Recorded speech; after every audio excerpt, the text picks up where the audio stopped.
आगाह कयां कि ठारूशाह में दरबेलो में अणॼातल हथियारबंदनि अंबनि के वापारी के गोलियूं हणी क़तल करे छॾियो आहे। ख़बर मां शेयर कंदा हलूं। अहम ख़बर है हथियारबंदनि फायरिंग में पीरसन मुनवर सुहाग मारिजी वियो आहे। वाक़े जो केस दाख़िल न थी सघियो आहे। ब्रेकिंग न्यूज़ है ठारूशाह में दरबेलो में अणॼातल हथियारबंदनि अंबनि के वापारी के गोलियूं हणी क़तल करे छॾियो आहे। हथियारबंदनि की फायरिंग में पीरसन मुनवर सुहाग मारिजी वियो आहे, जॾहिं त वाक़े जो केस दाख़िल न थी सघियो आहे।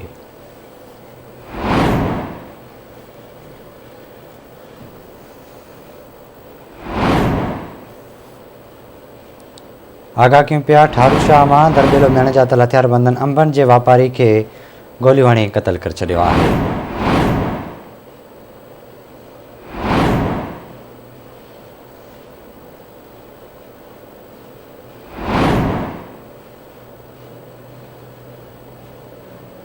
तफ़सील मालूम कंदासीं। ठारूशाह में फराज़ मलूक मस्तोई खान जी। फराज़ अपडेट कजो।